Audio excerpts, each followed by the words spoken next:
buenos días para Oscar Testa. ¿Cómo le va, Oscar? ¿Qué tal? ¿Cómo están? Buen Bienvenido. día. ¿Cómo andan sus cosas? ¿Todo bien? Todo bien, todo perfecto. Bueno, me alegro mucho. Vamos a hablar de... Bueno, al fin pusimos un título que con la plata todo se arregla, pero si la plata no aparece, el arreglo no llega, ¿no? Se complica, sí. Cositorto dijo que podía devolverle la plata a los que lo habían denunciado, pero eso no terminó en arreglo. Bueno, eso es medio relativo así. ¿Sí? Porque en definitiva lo que habíamos cerrado la nota del día martes tenía que ver con la posibilidad de que se diera por concluido el juicio por un convenio de partes en el cual se pagaba una especie, digamos, de monto resarcitorio por el perjuicio sufrido por los damnificados en los 98 hechos de estafa de Generación SOE en Corrientes. Y también decíamos allí que no nos cerraba este tipo de arreglo porque la cuestión iba más allá de los simples 98 damnificados, sino que también estaba afectándose el interés público y precisamente por eso entendíamos desde nuestro punto de vista de que el juicio no se debía cerrar, sino que debía continuar. La cuestión está en que la imagen, la foto que teníamos en ese momento era de todas las partes totalmente de acuerdo, es decir, el tribunal admitiendo la posibilidad de una prórroga en la continuación del juicio hasta tanto resolvieran las partes la posibilidad del arreglo económico y el visto bueno de la Fiscalía para que esta situación se llevara adelante. Pero ¿qué es lo que ocurrió? Por suerte, el Ministerio Público Fiscal de Corrientes instruyó a los fiscales de la causa en que por más que el acuerdo terminara cerrándose, la cuestión del interés público prevalecía por la acusación de asociación ilícita que pesa sobre Cositorto, los otros dos acusados que junto con él, digamos, dirigían la estructura de Generación SOE y los tres empleados que eran la cara visible de la empresa en la ciudad de Goya, debía continuar hasta dictar sentencia. Realmente... Perdón que lo interrumpa. Entendí bien, la Fiscalía interpretó que no ha alcanzado con que poner la plata, que exacto. La acción pública que había desplegado y el perjuicio que había generado en otros... claro, había un interés público de por medio que hacía que la cuestión no se limitara exclusivamente al resarcimiento de los 98 reclamantes, sino que era el Estado el que debía dar una respuesta ante la acusación que pesaba sobre Generación SOE y sobre sus miembros, precisamente Cositorto y demás. Realmente es una bocanada de aire fresco en una causa que realmente se le veía mal porque prescindir de ese dato era de alguna manera también abrir la puerta a un precedente jurisprudencial que iba a allanar bastante el camino de una cantidad de estafas descomunales, no solamente esta que se está juzgando ahora, sino la de Villa María, la de Rosario, la de Buenos Aires, La Plata, etcétera, donde también hay causas abiertas por las mismas acusaciones. De cualquier manera, pareciera que el acuerdo está cerrado con los... Por lo tanto, el juicio va a continuar el día miércoles de la semana que viene, donde seguramente las querellas desistirán, si esto realmente se termina concretando, de su rol de coacusadores en la causa y prácticamente quedará por resolver el tema de la asociación ilícita. Incluso dentro de esta cuestión de la asociación ilícita, también los abogados defensores de los acusados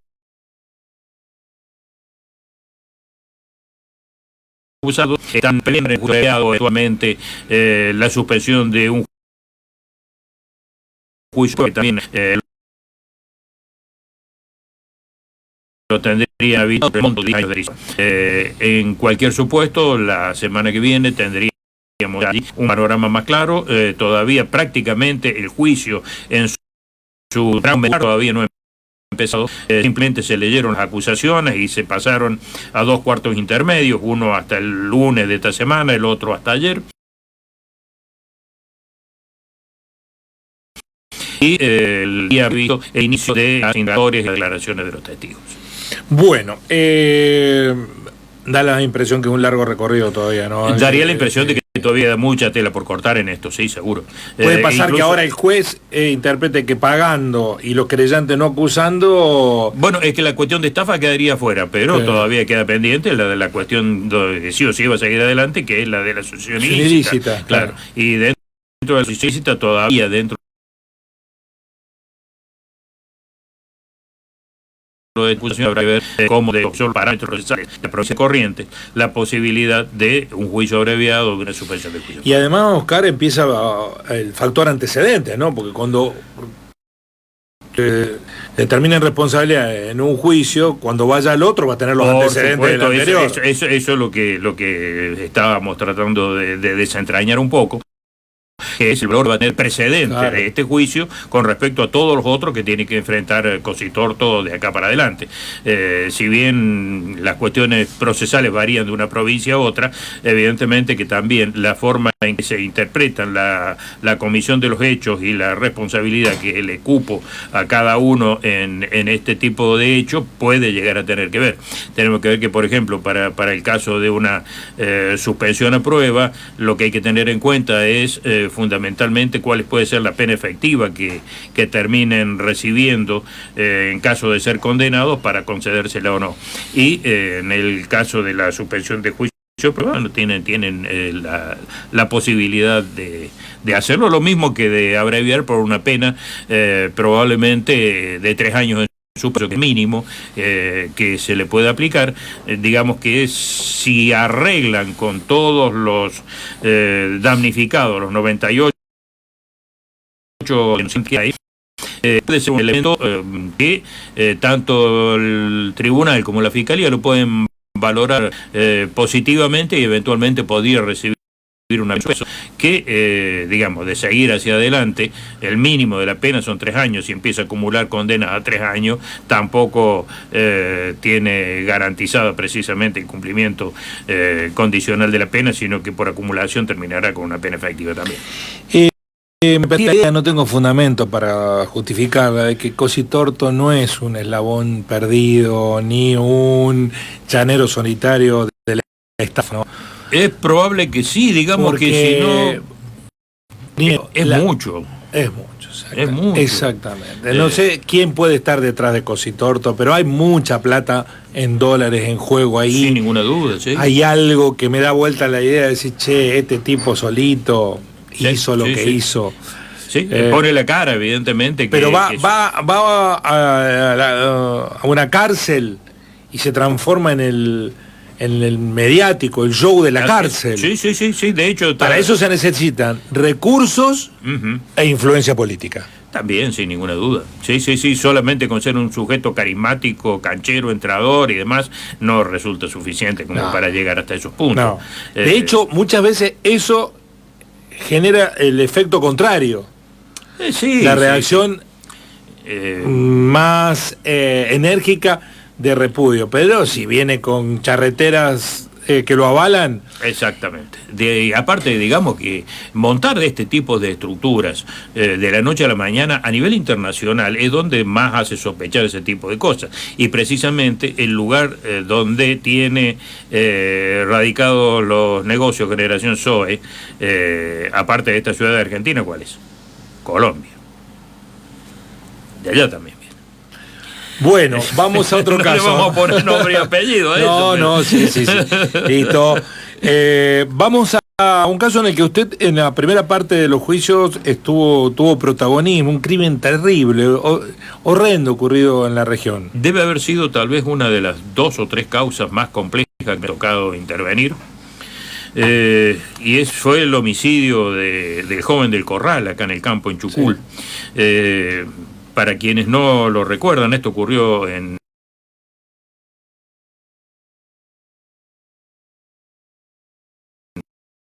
ya hace muchísimo, el 2009, 2009 debemos haber hecho el juicio en contra de que fue de una banda de los porteños.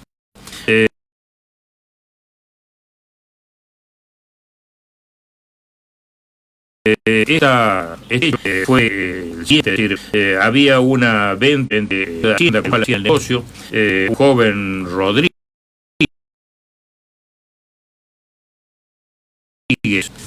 de una cuidad de la ruta, y no me acuerdo en este momento, de la una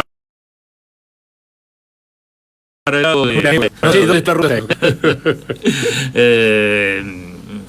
De Idiazábal, creo, Idiazábal, casi con seguridad, sí.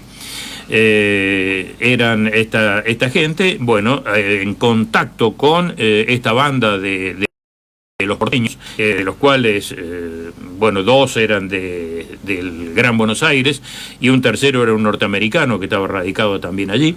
Vinieron a la ciudad, compraron unos precintos en la ferretería de La Higuera que está frente a la ruta, de allí se dirigieron al campo entre Higueras y Chucul y coparon el campo donde vivía mucha gente, dos familias por lo menos del corral, un empleado, bueno, los redujeron a todos y esperaron la llegada de la camioneta en donde venían padre e hijo del corral con los 45.000 pesos en efectivo que habían cobrado por la venta de esa hacienda.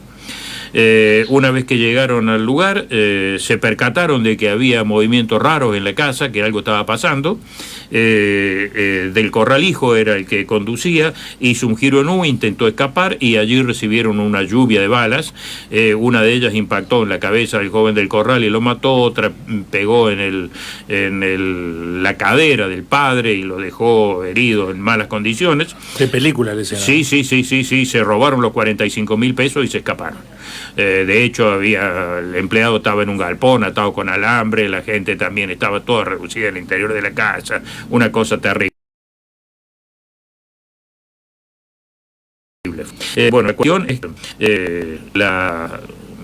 los medios defensivos, la logística que desplegaron los acusados era llamativa e incluso fuera de los parámetros normales en los cuales uno está acostumbrado a lidiar en este tipo de cuestiones, como por ejemplo el norteamericano había presentado como coartada de que él no había sido el autor del robo, pases en la frontera en Cardenal Zamoré, en la frontera en Villa Langostura, en el paso a Chile, exactamente el mismo día de que había ocurrido los hechos.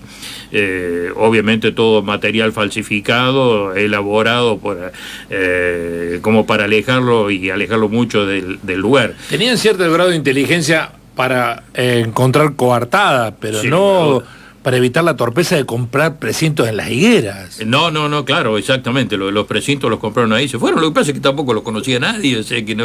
Después que aparecieron la cara por todos lados, empezaron a aparecer los testigos y demás de cómo se manejaban. Porque fuera de eso, es decir, se escaparon del campo hacia Charras. En Charras agarraron la ruta 11, por Chazón se desprendieron de los teléfonos, de los chips, tiraron todo y pasaron por Ordóñez o Idiazábal. Uno de esos dos pueblos eran los de Rodríguez y desde ahí volvieron a Buenos Aires. La cuestión está en que una vez identificados eran estos dos que fueron juzgados más un tal Bravo, que era el que más dificultades tenía hasta para notificárselo, porque este Bravo era hijo de un comisario de la bonaerense, vivía en el country del Banco Provincia de Buenos Aires, en la zona de La Reja, Moreno, y las veces que era notificado no se lo podía encontrar absolutamente en ninguna parte. De hecho, se llegaron hasta el lugar con misiones policiales enviadas desde Río Cuarto y encontraban la casa vacía, pero con todos los signos de que habían sido abandonadas. Tuvimos información de que recibían datos de los juzgados a donde llevaban los exotos para capturarlo, para allanar, para obtener pruebas, le avisaban desde allí mismo que los estaban buscando y ahí desaparecía. La cuestión es que a Bravo no se lo pudo agarrar nunca. En un control de tránsito, en un hecho absolutamente menor, en la ciudad de Corrientes fue capturado en el año 2012.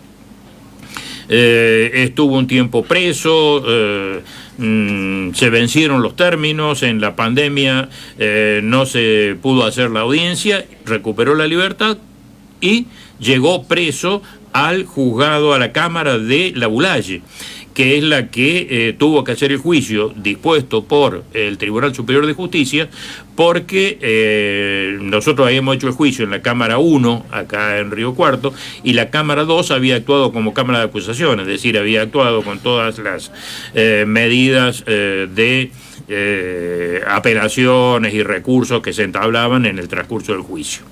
El juicio se hizo en La Bulaye, repito, fue condenado a prisión perpetua, como no podía ser de otra manera, y como llegó libre fue detenido inmediatamente y ha empezado a cumplir la condena a prisión perpetua en el momento.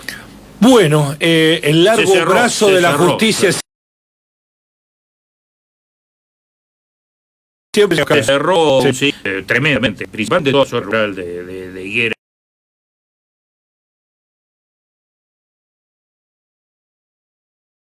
Y hasta el próximo martes. Así son las causas. Señores jueces, de delitos, tribunales, jueces y condenas. Quiero renunciar expresamente a toda pretensión de originalidad para cerrar esta requisitoria. La justicia que tenemos y la que nos falta. Señores jueces, así son las cosas. Aceitera General Dehesa.